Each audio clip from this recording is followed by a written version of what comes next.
Léna Situation, on en a parlé hier, les frères musulmans, l'entrisme.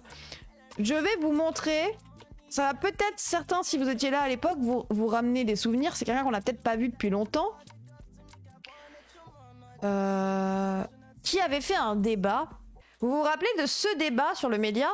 Vous vous rappelez de ce débat sur la Palestine? Et surtout le dégoût en fait face Il y a de la musique? Il y a pas de musique. au traitement médiatique qui tout de suite en fait a suivi. Ça disait un peu des trucs de cons. Mais donc du coup voilà, donc ce que je veux dire c'est que là, ce que je reproche au Parti Socialiste, c'est de préférer. Mais en plus, c'est justement ce que tu disais tout à l'heure. En fait, à lui là. Sous un statut vraiment qu'on condamnerait s'il était en France. Et donc la volonté politique de toujours mettre à égalité le Hamas et Israël, alors que non, il n'y a pas d'égalité. Il y a d'un côté des personnes qui viennent et qui s'introduisent dans des maisons de force et qui vont prendre des civils pour ce qu'ils sont, c'est-à-dire des civils. Et de l'autre côté, Émile Ackerman, exactement, cette personne. on a une armée qui, oui, commet des exactions, oui, qui bombarde des endroits où il y a des civils et qu'il faut condamner, mais on n'est pas du tout sur le même plan d'aller chercher des gens dans leur lit pour aller les tuer en tant que civils. On bombarde des endroits. Pas besoin, ils ont des bombardements. Ok, on attend le mais. Par ailleurs, Comme ça, ils n'ont pas besoin. Alors, Mais, Eh ben sachez les amis que Émile Ackerman, la personne qu'on vient d'entendre, serait, selon nos enquêtes, un frère musulman. Ce discours orthodoxe et moderne semble infusé dans d'autres communautés. Vous avez cité les juifs inclusifs. Rien à voir avec le plan frériste, certes. Néanmoins, leur grammaire et éléments de langage semblent séduire, comme l'atteste la figure montante qu'est Émile Ackerman, bon client des médias qui promeut une laïcité adjectivée et qui invite à donner la parole aux croyants. Doit-on y voir une conséquence du discours frériste qui a imprégné? Oui, je le pense. Je pense que ce discours imprègne puisqu'il fonctionne. Je pense qu'il inspire d'autres groupes religieux. Attends, c'est des vieux en zoom. C'est un peu vrai, mais attendez. Ce discours... C'est Bergo Blacker. Florence Bergo-Blacker estime que le rabbin Émile Ackerman est lui aussi influencé par les frères musulmans. Alors si vous savez pas qui est Florence Bergo-Blacker, on est sur une meuf du printemps républicain, il me semble. Il me semble qu'elle en fait partie. Université de Bordeaux, école des hautes études en sciences sociales, anthropologue française, chargée de recherche au CNRS, poste au laboratoire groupe société religion, habilitée à diriger les recherches. Est-ce qu'elle va être banne du CNRS? Je ne sais pas. Mais pour l'instant, elle dénonce. Eh ben sachez les gens que Émile Ackerman a donné son avis. Salam alaikum les frères, je suis démasqué. Un frère rabbin. Il m'a un peu fait rire le con. Si cela devait achever de décrédibiliser son discours, la laïcité que j'ai toujours défendue, c'est celle de la France. Nanana, il a fait un petit discours sur Aristide Briand. Un rabbin frériste, je me remets pas. C'est donc la faute des musulmans si les juifs s'extrémisent? Non, mais les frères musulmans ont juste totalement réussi leur rentrisme en fait. Je suis désolée, moi, il faut alerter. Peut-être qu'elle a confondu avec un autre gars. Non, il a bien dit le rabbin Émile Ackerman. Berger-Blacker, on est tous un peu frères musulmans. Après, moi, je me demande si je suis pas en train de faire de l'entrisme sur mon chat. Un jour, j'ai dit wesh. Un jour, j'ai dit salam. Et j'ai déjà parlé de la Palestine. C'est donc la solution de paix dans le monde, le frérisme? Peut-être, hein. J'ai signalé à l'ARCOM. Oh là là. Après, je rappelle que, pour l'instant, le frérisme, c'est aussi LFI. Emma Fourreau, députée LFI. On a levé les voiles pour couler l'Empire Bolloré. Eh ben, sachez qu'elle a pris 800 commentaires d'extrême droite pour lui dire qu'elle voulait voiler les femmes. Un veut enlever les voiles et vous mettre les voiles. Je ne comprends plus rien. Toi et ta clique, vous allez faire couler Bolloré. Voile, couler et m'enfonce sur Bolloré. Non, mais sachez-le qu'il leur fout peu. Ils se croient malins. Bah, comment ils peuvent activement défendre un milliardaire comme des valets? Bah, parce qu'il a leur valeur, hein, leur valeur de racisme, de dire qu'il faut que les Arabes ils partent.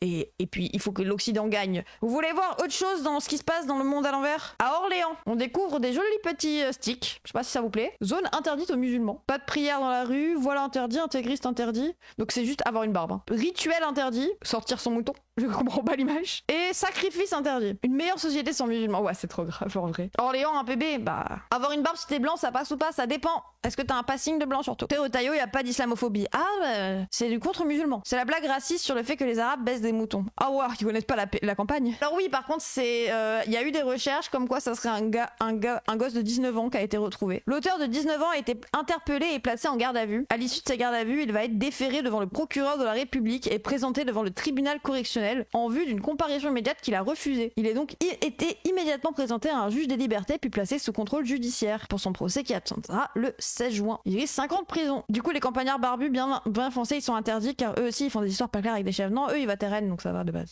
Il va rien prendre parce que casier vierge, vous allez voir. Après, je souhaite pas forcément la prison, mais il faut le choper quoi. Mais moi je pense qu'on évite le vrai problème. Ceux qui sont vraiment en train de faire une taquia dans notre pays, les frères catholiques. Dans la nuit luganaise, c'est lui qu'ils attendaient. Un DJ d'un genre un peu particulier. Un homme qui a décidé de dédier sa vie à Dieu. On rappelle, qu'est-ce que ces gens reprochent aux frères musulmans et quelle serait la base des frères musulmans? C'est qu'ils essayent d'entrer dans la culture pour diffuser leur idéologie et qu'ils s'adaptent à notre culture actuelle en se militant dans des associations, en faisant de la culture, en étant des objets culturels. C'est la critique qui est faite aux musulmans. Le séparatisme. Non, au contraire, c'est l'inverse du séparatisme, les frères musulmans. C'est des gens qui nous intègrent et qui rentrent en nous pour nous faire rentrer leur idéologie dans nos normes. Le PS du coup. L'entrisme, c'est littéralement le mot. Padre Guilherme est un prêtre portugais qui électrise les foules au platine. Personne ne rentre. Ce soir, c'est lui qui clôture l'édition suisse des Journées de la Jeunesse. Il a fait du DJing un outil d'évangélisation. L'église peut être partout, parce que C'est Kali en stream, les gens. l'église est là où sont les gens. Elle doit être là où sont les gens. Je suis prêtre, pas seulement à l'intérieur de mon église, mais aussi à l'extérieur. Je suis aussi bien prêtre à 6h le matin qu'à 6h du soir. Le prêtre est une star des réseaux sociaux. Plus d'1 million d'abonnés sur TikTok. Il s'est fait connaître pour avoir réveillé à l'aube une foule gigantesque lors des C'est des chrétiens, donc ça compte pas. Journées mondiales de la jeunesse de 2023 à Lisbonne. Après, moi, je le trouve un peu stylé. Au Tessin, la magie opère, jusqu'à faire danser Alain de Rémy, l'évêque auxiliaire du diocèse de Lausanne, Genève et À part les catocrines, ça intéresse qui, ça? Bah pareil pour les frères musulmans, non? En fait, ce que je comprends pas, c'est qu'ils sont en train de faire des rapports, de vouloir interdire le voile dans le sport, etc. Alors que, en fait, ça montre juste le deux poids deux mesures. Moi, je suis pour qu'on laisse tout le monde tranquille. Fribourg. En leur temps, les Beatles avaient provoqué la polémique, estimant être plus populaires que le Christ. Padre Guilherme crierait sûrement lui aussi à l'hérésie, même si ce soir-là, ils n'ont Dieu que pour lui. Imagine dans la fosse, il y a des vieux pédos à côté de toi. Aïe, ah. Je vais me faire baptiser à toute l'appel de Jésus est trop fort. Ah ben moi c'est exactement ce que je ressens quand je vois des femmes voilées. Hein. Je vois des femmes voilées qui font du foot et tout et je suis en mode quoi? Mais je deviens musulmane. En ce début Je récite la shahada tout de suite en fait. avril, l'église du Sacré-Cœur à Sion accueille le festival Open Sky. Une rencontre où se mêlent jeunes catholiques, scouts, raclette et où on se confesse dans d'anciennes télécabines. Après j'ai un peu nique les religions nonobstant, bof, moi je m'en fous. En vrai je suis tellement dans le je m'en fous. Nique le clergé par contre. Une jeunesse qui va à la messe, mais qui trouve aussi sur les réseaux j'en suis. Ah bah ça c'est pas les frères musulmans ça. Sociaux de quoi nourrir sa foi. C'est quoi les noms de youtubeurs que vous connaissez? Donc il y a Frère Paul Adrien, il y a... Frère Paul Adrien, on rappelle les gens qu'il est financé par ce terrain et que c'est un youtubeur catholique d'extrême droite, homophobe, néo-nazi. Bah ça c'est vos propos le chat. Le frère Squeezie aussi d'ailleurs. Il y a un gars qui s'appelle le Cato Service. L'élément le plus important du christianisme, c'est la résurrection de Jésus. Le padre... Lui il est plus basé que Paul Adrien, non? Il y a un gars qui s'appelle... Je l'ai vu une fois. Ah non, il s'est fait critiquer par... Non, lui il est turbo-sus. Lui, j'ai vu un live de Roro sur lui. Il me semble qu'il est pas basé. Le Cato Service. L'élément le plus important du christianisme, c'est la résurrection de Jésus. Le Padre Blog, c'est 3 prêtres qui font des petites prédications chaque semaine. C'est hyper intéressant. Ça nous booste dans la foi. La rue, c'est le meilleur endroit pour prier ton chapelet. Et je t'explique pourquoi. Dans la rue, dans l'espace public, ils veulent littéralement rendre tout le monde catholique. Ils veulent faire des prières de rue. Il y a Sœur Albertine aussi qui fait pas mal de choses. Hein? T'es religieuse? Mais du coup, t'as pas le droit de te marier? Et sur TikTok, je scroll et voilà. Des fois les prêtres qui viennent et puis c'est marrant, voilà. Oui, voilà. Mais je suis abonnée à personne, mais ça vient dans mon fil d'actualité. Ouais, pareil. Quelques femmes, mais il y a quand même beaucoup d'hommes. Hein. Il y a beaucoup d'hommes. Il y a même pas mal de prêtres. Ouais. C'est cool. En vrai, c'est génial parce que les réseaux sociaux, c'est vraiment le lieu où il va y avoir des jeunes. Beaucoup d'hommes, un milieu masculiniste en plus. Qui vont être interpellés. Et imagine un imam dit ça, MDR, il se fait renfermer direct. Ah, au QTF direct. Vraiment, hein. Surtout même s'il est français, au QTF direct. Et ensuite, on dit non, mais regardez, il a dit prière de rue. On se rend compte qu'il y a un énorme pic de jeunes qui sont touchés. Comme toutes les religions, le cancer de l'humanité. Moi, je vous trouve un peu bizarre le chat quand vous dites des trucs comme ça. Je vois d'où ça vient. Mais enfin, je m'en fous, moi, tellement des religions. En tant que non-religieuse, s'il y a des gens, ils sont bien avec leur religion, qui vivent leur vie, en fait. En fait, la religion, vous pouvez tout mettre. C'est un concept, c'est une spiritualité, c'est bref. En fait, il y a énormément de jeunes jeunes qui ont soif de quelque chose d'autre. Oui, c'est pas très tolérant. Les influenceurs chrétiens, source d'inspiration jusqu'au cœur du Vatican.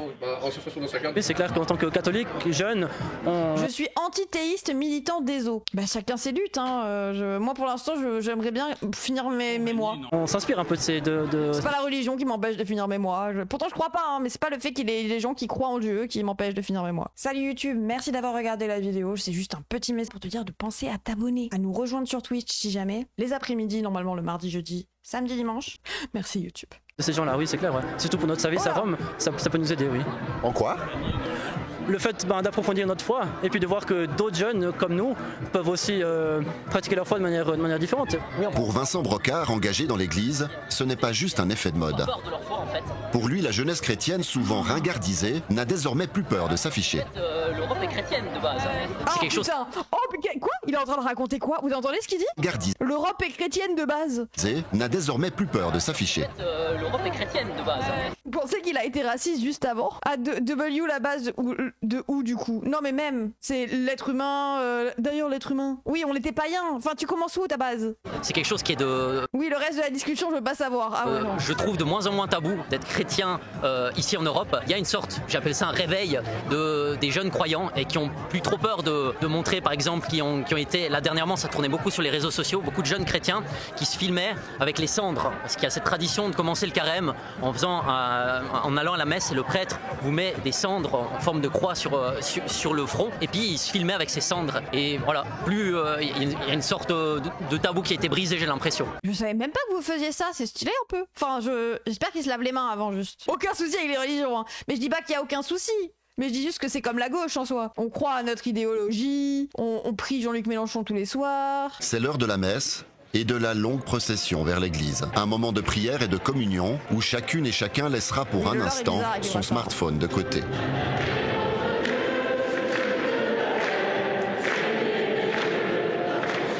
On chante l'international, on est là, même si Macron ne le veut pas. Je récite tous les versets de la meute. Comme à chaque fois, Benoît Pouzin suit un même rituel. Salut Zos. Voilà, donc l'idée là, on s'habille. Il met d'abord l'aube et la chasuble. C'est depuis que l'islamophobie existe qu'ils se sont rappelés le carême CFDP.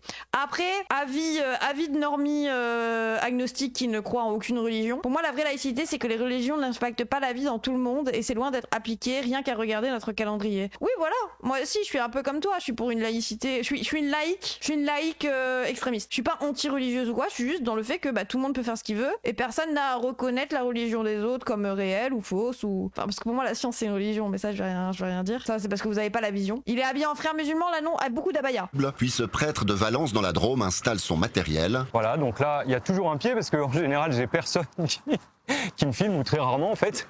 Avant de s'adresser à ses abonnés. Prière de rue encore. Le carême est fini, mais tu n'as pas fini de continuer à grandir dans ta vie spirituelle. Alors je te donne 2 conseils. Tout d'abord, le premier, prie tous les jours, prends du temps avec le Seigneur. Et puis le deuxième conseil, c'est va à la messe tous les dimanches. Pourquoi ? Parce que... Des vidéos enregistrées à la bonne franquette. Oui, avis de laïque, le carême ça a l'air un peu moins Tchad move que le ramadan quand même. Je sais pas si vous voyez ce que je veux dire. Enfin, il y en a, ils mangent pas pendant un mois, ou ils mangent que le soir, toute la journée ils se retiennent de boire et tout. Les autres ils enlèvent un truc et ils font les malins. Après, c'est mieux d'être agnostique et ne rien faire. C'est moins extrême. Bah oui, c'est pour ça que j'ai pas compris c'est quoi le rapport. Pourquoi en fait ils se sont rappelés du carême. Oui, il y a pas la rupture du carême le soir. Non mais le carême c'est arrêter un truc. Ils font le jeûne aussi. Alors les gens, j'ai été stagiaire dans une école religieuse catholique. Les profs étaient très pratiquantes et faisaient le carême. J'ai dû leur souhaiter un joyeux carême. Ouais, j'étais stagiaire catholique. Et elles se sont partagées l'avis de ce qu'était leur carême. Et il y en a une, elle avait arrêté le chocolat. L'autre, elle avait arrêté les insultes. Après, force à vous, je sais qu'il y en a qui font plus. Et après, en vrai, moi, je dis pas qu'il faut faire des trucs stricts. Mais au moins, en fait, pour moi, les cathos de droite, vous n'êtes pas des cathos. Parce qu'il y a quelqu'un qui disait dans le chat, avis de catho, avant j'assumais pleinement être catholique, mais depuis que les fachos se revendiquent à balle catho, j'ai un peu honte de dire que je suis croyante. C'est ça qui est dommage. Parce qu'il y a la charité chrétienne, quoi. La religion, c'est de gauche en soi. Si tu lis strictement ce qu'est les religions et ce que demandent les religions, tu ne tueras pas ton prochain, tu respectes les autres, t'es sympa, tu fais de la charité, et voilà. Aimer son prochain qui oppose les fachos au catholicisme. Je te jure, c'est ça en fait. Pour moi c'est limite, je sais pas. En fait, pour moi, les religieux ou pas, tant que vous faites le bien, tant mieux, genre. Jésus premier communiste. Ah bah. Les cathos de gauche, allez voir ces jeunes, les convaincre du vrai message de Jésus. Bah il y en a sûrement. Jésus le premier gauchiste. Ah bah oui. De toute façon Jésus, les gens, il était palestinien. Hein. Ça dépend quoi. Bah en soi, il y a plein de trucs basés dans le corpus, c'est dommage. Bah ouais. La religion, c'est littéralement le proto-fascisme. Si tu prends tout au pied de la lettre, pourquoi tu prendrais tout au pied de la lettre? Tu prends juste les bons côtés, mais de tous les passages dans la Bible qui prônent le meurtre et l'avilissement. Alors tu penses vraiment que Moïse, il a mangé les tablettes en pierre? Tu penses vraiment qu'il y a un gars, il s'appelait Moïse, il a mangé les tablettes en pierre. Il a mangé les pierres pour faire en sorte que les gens, ils aient pas une divination pour les tablettes. Parce que c'est la parole de Jésus. Et pas manger. Oui, Moïse, il avale les tablettes pour pas que les croyants se mettent à adorer l'objet qui est la parole de Jésus sur une tablette, et juste qu'ils respectent la parole de Jésus. Pour pas qu'elle ait de corporalité. C'est pas dans la Bible ça. Si, c'est dans l'Ancien Testament, les gens. J'ai littéralement fait des cours là-dessus. Salut la daronne. Et merci Ravachol pour le 3e mois. Là vous êtes en mode, mais pourquoi t'as fait des cours là-dessus? Parce que j'ai étudié la Bible comme objet littéraire. Y a pas Jésus dans l'Ancien Testament. C'est pour ça que je parle de Moïse, toujours. Mais bon, peut-être que vous m'avez pas écouté. Pareil, bah oui, Matthieu, je vous le dis encore, il est plus facile pour un chameau de passer par le trou d'une aiguille qu'un riche d'entrer dans le royaume de Dieu. Oui, aïe. Il a pas éclaté les tablettes sur des sols. Non, il les mange. Et ensuite, c'est vu comme une métaphore par certaines choses. Et c'est un topos qui a été récupéré dans la littérature classique du fait de manger la parole. Le fait de manger l'objet qui propage la parole. C'est littéralement devenu un topos en fait. C'est quoi l'histoire de manger les tablettes? J'ai l'impression que tu confonds avec l'interdiction des idoles. Non. C'est le fait que Moïse, quand il est revenu avec la loi, la Torah, enfin pas forcément la Torah, mais les commandements quoi, il a mangé ça. Il les a brisés les tablettes, pas mangé. Les gens, vous comparez, vous avez vraiment lu l'Ancien Testament avec votre cul, j'y peux rien au bout d'un moment. On boit tes mots, t'inquiète. Oui, en plus vous parlez de texte en latin, vous me dites non, il a pas fait. ChatGPT. Ah bah oui, je crois plus ChatGPT que littéralement le jour où j'ai lu la Bible. J'ai lu les exégètes et tout, bref, pas les exégètes, Oh c'était trop chiant en plus mes cours de Bible les gens, désolé, je faisais ça de 18h à 20h le jeudi. Un verset métaphorique quand il convient, pas à la morale ou aux compréhensions. Non, tous, Love Cry Baby. C'est pour ça que tu ne peux pas partir du principe qu'il y a une seule interprétation juste et valide de la Bible, de l'Ancien Testament, de la Torah, du Coran, de je sais pas quoi. Et ça tous les spécialistes le disent. Donc tu ne peux pas dire que c'est de gauche. Mais je suis pas en train de dire que c'est de gauche. Je dis juste que les religieux aujourd'hui, qui respectent vraiment la religion, ils sont forcément de gauche. Parce que ne serait-ce que le principe de charité chrétienne, tu confonds pas plutôt avec le veau d'or. Non, le veau d'or, ça c'est dans une des premières exodes. Tous les spécialistes le disent pour le reprendre vocabulairement. Tous les spécialistes le disent. Ah bah ça, on peut pas avoir une lecture littérale. MDR, elle dit nimp. On remet les influenceurs, je vais plus péter un plomb. Qui font un carton. Vraiment, je t'invite. Sois fidèle à ce rendez-vous et tu verras ce que Dieu va faire dans ta vie. Vous êtes suivi par combien de personnes? Alors, par exemple, sur TikTok, j'ai à peu près 155 000 followers. Sur Instagram, à peu près 40 000, 30 000 sur Facebook. Ça, c'est vraiment la magie de ces réseaux sociaux. C'est vrai que moi, le grand enjeu, c'est vraiment de passer du virtuel au réel. C'est-à-dire que les gens, ils passent à peu près 7 heures par jour sur leur portable, sur leur réseau. Donc, c'est-à-dire, ils scrollent, ils regardent, donc voilà. Et quelque part, soit on dit, c'est mauvais, c'est dangereux, soit on dit, c'est aussi là que sont les gens, et donc c'est important de les rejoindre. Cette présence sur les réseaux n'est pas un hasard. C'était la volonté du pape François. Pendant son pontificat, il a exhorté son clergé à évangéliser ce qu'il a appelé le continent numérique. Et à en croire Benoît Pouzin, ça a porté ses fruits. Au nom du Père et du Fils et du Saint-Esprit. Amen. On l'a tous vu avec le mercredi. Désolé, mais ça c'est pour vous le chat. Descendre. On a même parlé d'un raz-de-marée, c'est-à-dire qu'on n'a jamais vu autant de jeunes, autant de gens dans les églises. C'était de la folie, voilà. Et partout en France. Et ça, c'est entre autres dû à la présence sur les réseaux sociaux de près de religieux, de religieuses, mais aussi de laïcs, de jeunes. Dans le sillage de ces influenceurs, il y a désormais tout un écosystème qui s'est développé pour moderniser l'image de l'Église. À Bramois, en Valais, Yves Créta vient d'aménager chez lui un petit bureau. Et ce jour-là, il travaille sur une campagne de pub pour une paroisse. Il a créé une start-up spécialisée dans la communication pour l'Église catholique. J'aime bien le dire, on a le plus beau des produits en Église, c'est le Christ, mais on ne sait pas forcément le vendre. Contrairement à plein d'entreprises qui vendent leurs produits, ils en font un marketing énorme. L'Église, elle propose aussi quelque chose, mais elle ne sait pas trop comment aller le transmettre en fait au public cible. Je suis désolée, en fait, les gens produits, mais il y a un vrai truc désolé, mais imaginez, c'est des musulmans. Les religions sont contre l'IVG, par exemple, donc bon, de gauche. Les religions. Toi, les religions, c'est des êtres. C'est des êtres qu'on dit non, non l'IVG. L'IVG existait quand les religions ont été créées, d'ailleurs. Genre, on avait déjà inventé le fait de faire des IVG médicaux. Bref. Contre les LGBT, oui, bien sûr. Ça, c'est pas du tout une vision occidentaliste de la chose.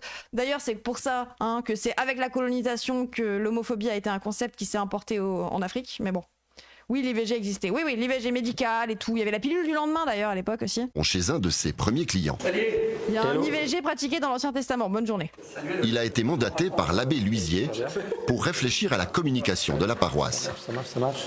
Donc, cibler jeune, ce que le jeune a besoin en plus, c'est bien. Il y a de l'anglais, c'est cool. Hein. Ouais. Forever, c'est... Ouais, c'est les parcours des couples qui font. Ah, mais oui. Mais t'as déjà été sur TikTok une seule fois. Putain, en fait, je sais pas si c'est parce que je suis une meuf, mais vous pouvez été trop de mal me parler. C'est une dinguerie, hein. Vous vous sentez obligé de dire, mais en fait, t'es bête. Tu es bête, hein. Il y a un lien. Je sais pas, hein. J'ai pas envie de crier au sexisme pour rien, mais bon. T'as déjà été sur TikTok une seule fois, hein. Il y a exactement la même chose chez les musulmans et chez les juifs. Oui, mais est-ce qu'il y a un rapport qui a été écrit sur les frères musulmans et sur les frères cathos et sur les frères juifs, ou c'est que les musulmans qui sont stigmatisés en France? Tu affirmes des choses qui sont fausses. Crary a pas un mec qui a été enlevé de C'est ce soir parce qu'il avait une barbe et un bonnet. Les musulmans, comme d'habitude. Mais quel est le rapport avec le prosélytisme sur les réseaux? Bah, tu vois bien qu'il y en a un qui est toléré et accepté, et l'autre, on fait des OQTF aux gens. Sinon, moi, je suis fan du slogan « L'Église a besoin des créatifs ». Il faut sortir des standards, sortir des choses trop... On aime bien le bon Dieu, mais les bondieuseries, au bout d'un moment, il faut être dans l'air du temps. Pour l'Église, l'enjeu est grand. Il s'agit d'enrayer la constante baisse du nombre de catholiques en Suisse depuis les années 70. On est une bonne vieille institution, hein. On est une bonne vieille grand-maman qui sait faire des excellentes soupes dans les marmites, mais la grand-maman, il faut qu'elle écoute les petits-enfants et qu'elle se renseigne et qu'elle apprenne des nouvelles générations après elle. Et voilà, donc l'institution, elle est lente, elle a mis du temps à découvrir le charisme de ces réseaux sociaux. L'abbé Luisier voit d'un bon œil l'arrivée des créateurs de contenu, qui n'hésitent plus à parler de sujets qui ont longtemps été tabous dans l'Église catholique. Avec les miniatures trop bizarres. Genre, désolé, la religion est devenue putaclic. Dieu est le patriarcat. La Bible en enfer, voilà comment j'ai fait Arménie, j'ai fait les guerres. Le pire et le meilleur. Ce qu'on ne vous dit jamais, genre Dieu putaclic quoi. Plus à parler de The Chosen, le premier faux pas. Le moine et le mariage. Sujet qui J'infiltre le salon de la sorcellerie. 10 différences entre Bouddha versus Jésus. ont longtemps été tabous dans l'Église catholique. Comment gérer sa frustration? Le retour de la virginité. Ça fait longtemps qu'on n'avait pas fait une vidéo qui parlait de sexe, donc nous allons... Comme frère Paul Adrien, sur l'abstinence avant le mariage. Le mariage, ça a été inventé pour protéger la femme. Aussi, le sexe avant le mariage, c'est la résurgence dans notre société du patriarcat. Et je le dis et je le pense. La chasteté, c'est du féminisme appliqué. Parfaitement, mesdames. Tu veux mon corps? Moi, je le donne pas comme ça. En fait, il arrive à parler d'un sujet tabou en société, hyper décomplexé, et puis il dit les choses. Et ça, je pense, c'est ça qui plaît aux gens. Tu vois, cette vidéo, il a 500 000 abonnés, il y a 100 000 personnes qui l'ont vue, celle-ci. C'est plus décomplexé qu'à une certaine époque. Hein. Bien sûr, non, il n'y a plus aucun sujet qui fâche ou qui met mal à l'aise le prédicateur ou la personne qui regarde. C'est des sujets, voilà. Le jeune vit avec son corps, le jeune vit avec sa sexualité, et l'Église en parle heureusement qu'elle parle, qu'elle donne des murs porteurs, comme j'aime bien dire, des fondements à la réflexion. Les protestants aussi tentent de faire entendre leur voix. Une voix différente qui provoque parfois certaines tensions. Carolina Costa est pasteur à Genève. Cela fait des années qu'elle défend sa vision de l'Église sur les réseaux. Alors Jésus était-il... Il parle de cul à leur curé, bah il parle de tout maintenant, c'est bon, c'est très libre. Viril au sens de ce modèle dans l'Antiquité romaine, c'est-à-dire un gros bodybuilder, sûr de lui, mâle alpha, patriarcal et surtout tout puissant. Ou est-ce que justement c'est enfin un homme qui a réussi à réconcilier son pôle masculin et féminin? Et toi? Ah waouh. C'est soit basé, soit éclaté. Mais c'est quoi ces codes de séduction bizarres un peu sur la variété des masculinités? J'ai l'impression de regarder une vidéo sur les masculinismes là. 65 likes. Ah bah elle a du buzz hein. Ou est-ce que justement c'est enfin un homme qui a réussi à réconcilier son pôle masculin et féminin? En plus c'est super essentialiste. Il y a deux pôles. Ah ouais, il y a le pôle féminin et le pôle masculin en vous. Il faut les connecter. Qu'est-ce que t'en penses? La binarité de la chose quoi. Elle se veut moderne et progressiste en phase avec son temps, bien loin du discours conservateur. Et puis ça veut dire ça essentialise une partie de votre pôle. Il est masculin et l'autre il est féminin. Moi j'ai trop connecté, tu penses? Mais je sais même pas. Ça veut dire il y a quoi dans le pôle masculin? Il y a le fait de se gratter les couilles, je sais pas, il y a quoi dans le pôle féminin? C'est le faire à manger et le ménage? Au moins elle essaye, oui. J'aimerais bien son avis sur les gays quoi. Des églises homophobes. Marie n'est pas vierge. Super queer. L'homosexualité n'est pas le péché qui est dénoncé dans le récit de Sodome et Gomorrhe, je t'explique pourquoi. Et sur les réseaux sociaux, ceux qui ont le plus d'influence, ce sont des catholiques qui ont beaucoup plus de marqueurs sexistes et patriarcaux sur la foi chrétienne catholique. Ok, non, elle a l'air d'être la plus basée quand même. Donc c'est eux qui ont le plus de... Les scorpions. C'est eux qui ont le plus d'écho et de résonance. Donc je vois bien qu'ils font des vidéos qui sont exactement à l'opposé de ce que je fais. Et mon équipe travaille aussi à regarder ce que eux font pour qu'on puisse nous faire des contenus qui répondent, mais d'une autre manière, au même sujet qu'eux ils abordent. Carolina Costa fait équipe avec son mari. Voilà. Un petit reel. Il propose toutes sortes de contenus. Et Jésus sous IA. Depuis peu, des vidéos générées par l'intelligence artificielle. Jésus sous IA officielle, comme ce Christ dans une manif Aya Jesus, MDR, les IA, Jésus sont fous. Oh, LGBT. Le genre de vidéo qui provoque souvent de vives réactions. 35 000 vues. Là, par exemple, le premier qui est très visible, c'est un gif. Pourquoi il est en peignoir? Il est pas en peignoir, il est en habit de Jedi. Que des femmes. Ah, pour une fois que Jésus parle à femme. Le genre de vidéo qui provoque souvent de vives réactions. 35 000 vues. Là, par exemple, le premier qui est très visible, c'est un gif qui est Hérésie Detected. Voilà. Après, on va voir ici le pape qui dit non, je suis pas d'accord. Vous êtes complètement barge, vous blasphémez Dieu. Voilà, c'est quand même assez typique. Ouvrez une secte queer ou un hôpital psychiatrique. Mais ils prennent les insultes de l'extrême droite comme nous. Faites pas dire c'est chouchou. Bah oui, c'est chouchou. Ce que n'est pas la Bible. Vous ne prêchez pas la parole divine, mais la parole du diable venant d'une hérétique protestante. Rien ne m'étonne. Elle a les mêmes commentaires que moi. Et parfois, c'est un calvaire. On a eu une vidéo où on a eu tout d'un coup sur 1 heure 1000 commentaires haineux qui sont venus sur notre compte pour commenter la vidéo et qui bien sûr ensuite vont nous dénoncer ou nous signaler sur les réseaux sociaux en disant c'est des contenus abusifs, etc. On a dû fermer 2 fois notre compte TikTok à cause de vagues de ces mouvements-là qui se mettent tous ensemble pour venir nous contrer. Donc nous, on est vraiment dans une espèce de lutte, c'est un peu David contre Goliath quand même. Les gens, on revient sur ce que j'ai dit tout à l'heure, si vous voulez une seconde. J'ai confondu tablette et rouleau. Et c'est pas Moïse. Benoît Pouzin subit, le texte, quoi. Il y a bien un mec qui bouffe le texte, ça devient un topos de la littérature, bref. Aussi régulièrement des attaques, même s'il évite de parler des sujets qui fâchent sur les réseaux pour ne pas froisser. Le prêtre de Valence voit cela comme un mal nécessaire. Donc quelque part, on peut aussi comprendre qu'il y a des gens qui sont, de toute façon, qui seront toujours en colère contre l'institution. Attendez, c'est un gros rouleau, regardez. Regardez la taille du rouleau. Le mec bouffe le rouleau, quoi. Au fait, j'ai tout whippin. Mais non, mais il mange le rouleau pour pas que les gens adorent le rouleau. Je voulais tout bien expliquer, mais pas avec le bon prénom, quoi. Bouchée par bouchée, souffle par souffle, chaque verset est répété avec un rythme. Bref, laissez-moi tranquille. La théorie du mal nécessaire, un PB. Pardon. Toujours contre. Jésus, quand il... Comment ça, tu connais pas la Bible par cœur? Mais non, mais en plus, oui, j'ai tout whippin. Mais bref. Il est à la rencontre des foules, il est à la rencontre des gens. Si à son époque, il y avait eu les réseaux sociaux, je suis sûr qu'il aurait certainement tourné une petite vidéo pour dire, bah voilà, si tu veux être mon disciple, viens et suis-moi. Donc nous aussi, on ne doit pas avoir peur d'utiliser tous les moyens qui sont ceux qui nous sont donnés aujourd'hui pour annoncer la bonne nouvelle. Jésus, youtubeur. Yes. Jésus, youtubeur. Yeah. C'est vrai que les tablettes, faut avoir un bon transit.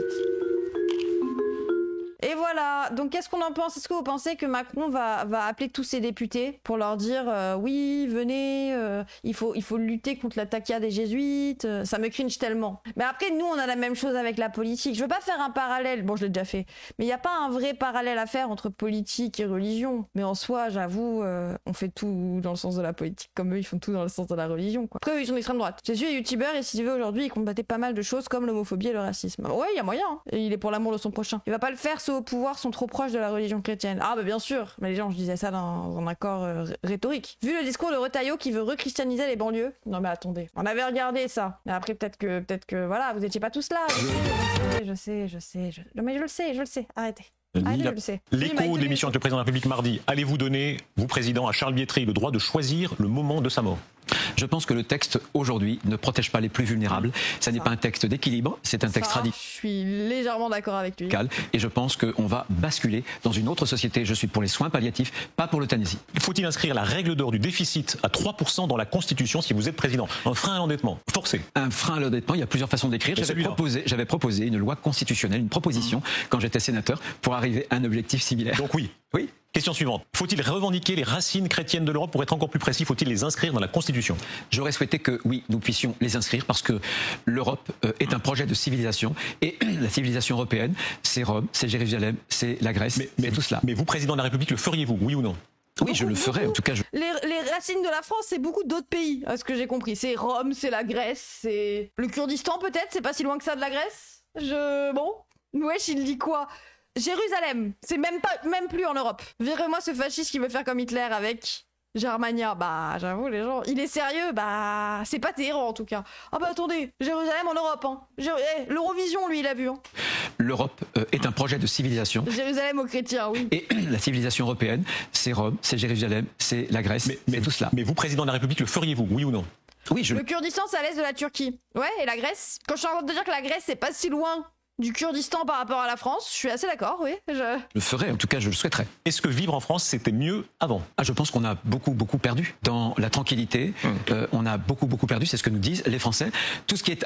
Bref, donc pour vous dire, ce mec, oui, il est en speedrun fasciste. Hein. Je pense pas qu'ils vont faire de... Bon, aucun Gaulois par contre dans ses racines. Ah non, aucun Viking, aucun Vercingétorix, tout ça. Et oh, je le hais tellement. Ah bah les gens, il est haïssable. Hein. Même dit la civilisation c'est Rome, mais parlons de Rome, merci.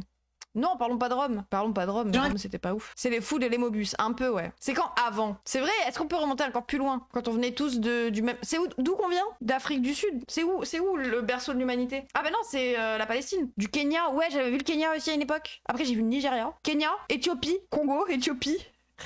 Faites tous les pays d'Afrique ou... Érythrée, Kenya, Afrique de l'Est, Tchad, le lac Tchad, c'est par là que le Tchad, Éthiopie. Mais vous êtes beaucoup à dire Éthiopie. Éthiopie normalement, ok. J'ai vu Éthiopie. Bon après, ouais en vrai on sait pas. Hein. C'est là où on retrouve le plus ancien et voilà, oui Lucie, voilà c'est ça. On sait pas. Non on sait pas, mais pour l'instant les plus anciennes traces.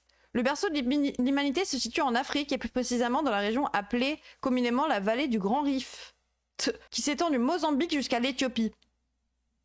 Ah donc il y a la Guinée et tout non? Ah non, Mozambique, je confonds avec Mauritanie. Le premier Homo sapiens, c'est le Maroc. Bah force à lui, force à lui.